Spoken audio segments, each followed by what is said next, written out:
شاید براتون جالب باشه اگه بدونید کدوم نوع بدن یا هیکلی بیشتر زنده میمونه. آدمای لاغر زنده میمونن تو این دنیا یا آدمای چاق؟ آقای نوواک و همکارانش توی تحقیقی که سال 2024 ارائه دادن بررسی کردن بین وزن آدم‌ها یا توده بدنیشون با طول عمر.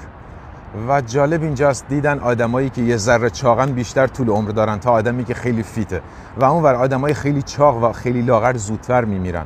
به زبان ساده تر، آدمی که یه ذره چاقه BMIش بالای 25 تا 29 تا 30 طول عمر بیشتری داره. خب شاید براتون سوال بشه، یعنی آدمی که یه ذره چاقه سالمتره؟ نه لزوماً.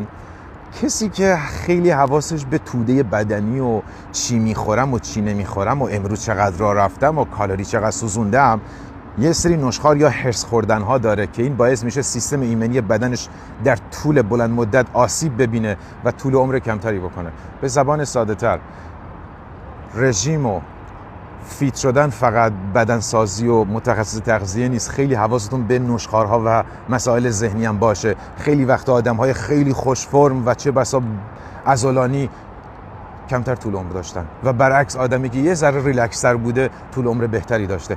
چقدر جالب اگه ما هرس خوردنمون به اندازه یه آدمی باشه که یکم چاقه اما بدنمون خیلی خوش فرم باشه. عالی میشه، عالی.